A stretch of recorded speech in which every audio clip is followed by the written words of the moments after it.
Hello and welcome to our next video blog. I thought it would be good to carry on talking to Andy Serkis about some of the fun and games we had during our first block of shooting. Andy?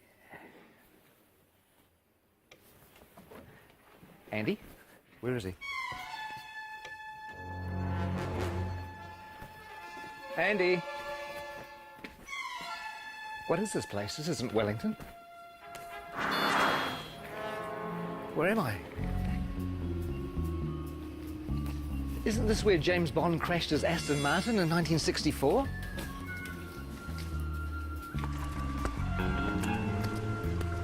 And isn't this where Red Grant trained to be an assassin at the beginning of From Russia with Love?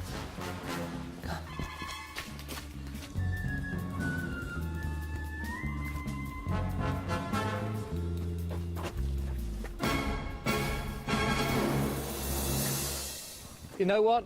I think we should just run the blog anyway. So what we did is we asked cast and crew to tell us a few of their favourite memories from the first 3 or 4 months of shooting. So please enjoy that and I'll go figure out where I am.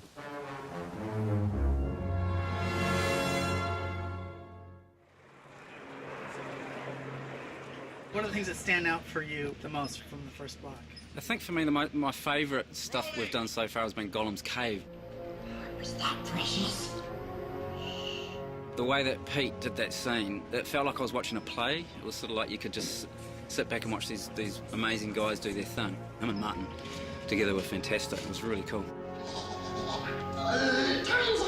Trying to get back into the head of Gollum. I don't know if I ever told this, but it felt like kind of doing an impersonation of a character that I played Yes. a long time. It was weird because it was like, you know, having to re-own it again.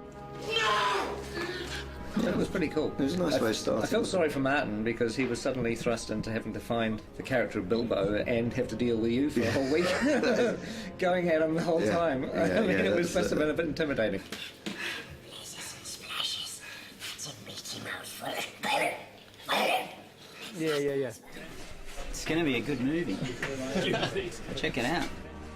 After 2 years of, oh my God, when are we ever going to shoot this film? We had 13 dwarves and a hobbit. We might have had a wizard as well. And suddenly, it's real. Seeing the sets were like amazing. That was true.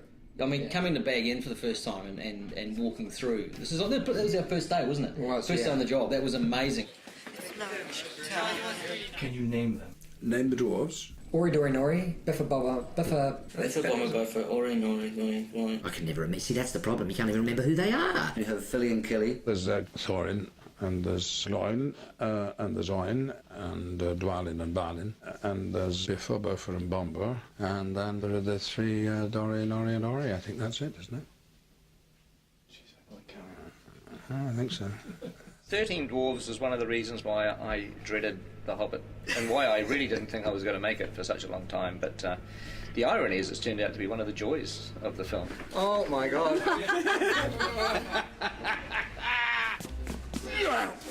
What a challenge. I mean, 13 heroes, or 14 with Bilbo. They all have to be differentiated in a way that isn't necessary in the book, but if you keep seeing them, you want to know who they are and specifically and what their attitude is and why they're on this journey. We need to move now! Come on! Some of the best memories were getting the dwarves ready. Everybody has helped these actors kind of find their way through lots of rubber and lots of hair. Walking through Weta and getting to see our designs and going, actually, God, I look amazing. I look the most amazing of anyone. That was probably the best day, wasn't it? Mm-hmm. Yeah. When you all said, gee, Jed's amazing. That's an amazing We design. did, yeah. Some of them actually look pretty bad before they get into the prosthetic. Some of them, in fact, for some of them, a prosthetic is making them look better, to tell you the truth, which says something. Mark Hadlow, for example, springs to mind. I have this lovely bit down here, and then this moustache that comes up here. I look stunning. Actually, I should be in centrefold. One of the things that quite early on we discovered was that Mark Hadlow likes to dress up in costumes, mainly sort of military type things. And the really weird thing about his sailor outfits is that below the waist, nothing. But again, you know, he's a nice bloke though. A little bit of cut. A little bit of cut.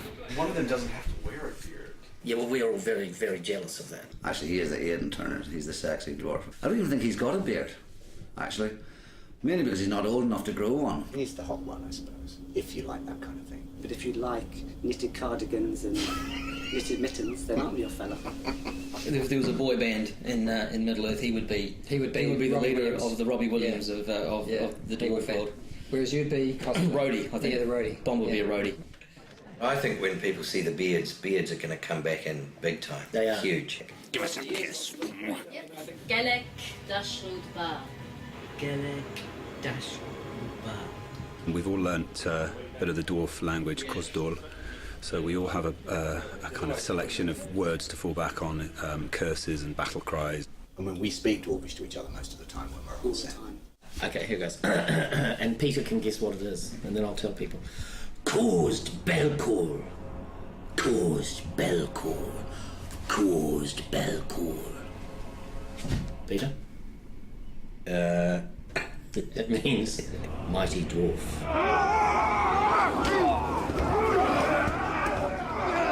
We had Troll Show. Well, you got to do all the fun stuff in Troll Show. Yeah, we did.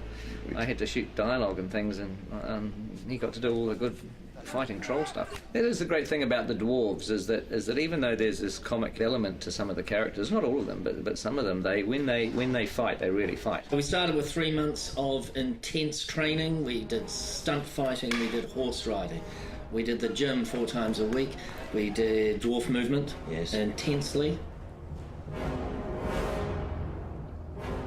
They were trying to get us to a point where they could actually kill us and bring us back from the dead, kill us, bring us back from the dead, all the CPR and stuff like that, because that's what it'll be like on set. They did it by breaking us down. Yeah. They did it by essentially reducing us to the absolute amoeba stage and then building us up again as dwarfs. We've come through it as better dwarves, I feel. I do too. I know that William's discovered his inner dwarf.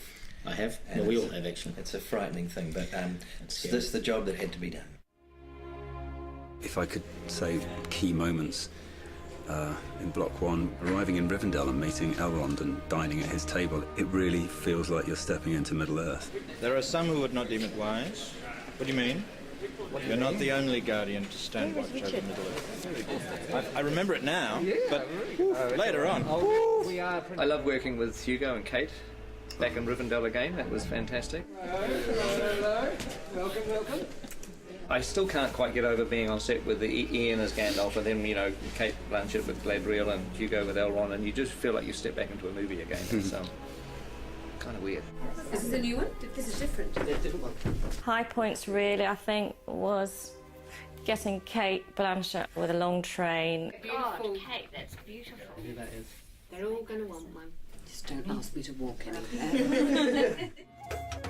One of the things that I like is that we're getting a little bit of the music into the movie too, the songs. Tolkien wrote quite a few songs for The Hobbit. I got to sing a song. You want to hum a few bars for us now? Oh, it's a classic song. It's after sort of Cole Porter, Gershwin, and that type of thing. There's an inn, there's a merry old inn beneath an old grey hill. He squeaked and soared and quickened the tune while the landlord shook some man in the moon. It's after 3, he said. I think it'd be great if Dwalin just yelled the whole thing. Yeah. So the cat We'll swallow the tipsy cat. Is this the Metallica version? Who is this? That's the Metallica version. Well, I'll be singing at the Oscars is a different matter, but hopefully some people might sing it in the shower. Oh, excuse me. I think this is a Peter Jackson question. Which dwarf would you like to invite to dinner? Well, I wouldn't invite any of them except myself. I'm afraid that the table manners aren't of the best. But you get your fist when you do that! They would not want Biffa over for dinner. He would be like the bottom of the line. Ori, because he'd be very polite. Excuse me. Well, it'd be me, obviously, because I'd cook. Stephen Hunter does pretty well with the bad table manners. He just eats so much. Have you seen the size of him? I mean, oh good lord. He's enormous. I've tried to talk him about cutting down his cholesterol and his butter intake. I don't think you'd invite Nori because he'd steal all the silverware. You'd never invite Graham McTavish because he would sit there and glare at you and show his forearms all night. Dwalin's a real warrior. When he parties, he goes completely mad, like so many Scottish people. Here you go. Well, the words kettle black calling pot come to mind. I don't think you'd invite any dwarf to dinner, actually. I wouldn't have them all together, though. Not 13, maybe a couple at a time.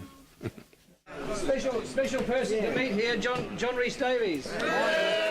It was fun on one of the days that we were in Bag End with the dwarves that John Rhys Davies came to visit. Oh, yeah? And it was great to introduce him not only to Gloin, who's his father in the story, but also to all the other dwarves.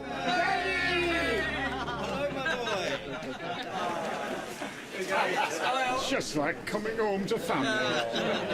I predicted what John would say, and he pretty much said it word for word. I could just imagine, him saying, "Oh, you poor bastards."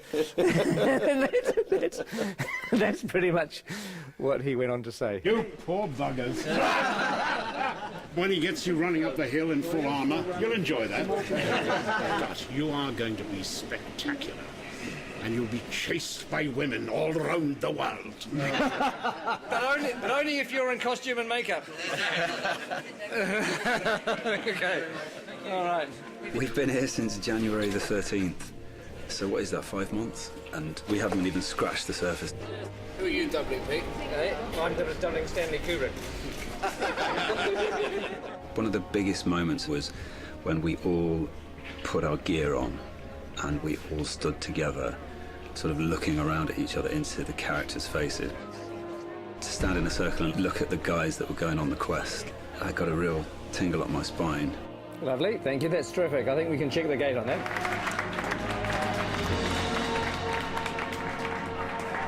Thank you very much. Thank you, guys. Thanks, guys. Thanks very much. Thank you. Bittersweet moment, but it's time to leave. Hasta la vista. Then driving off. I'm waiting for somebody, sorry. It could have been... I know. Just go. Oh, really? Yeah, just go. We've had enough. Go. Are you ripped? No, I'm not wrapped. They're keeping the good people. Okay. Oh, hey, Go again, oh, we'll go hey. now. Hey, Okay, we'll go now. it's a bittersweet moment, but it's time to leave. Hasta la vista. Well, I hope you enjoyed that. I don't know whether there'll be any more, because I have to find New Zealand, which I've lost. I think it's over here. Who is that odd little fellow?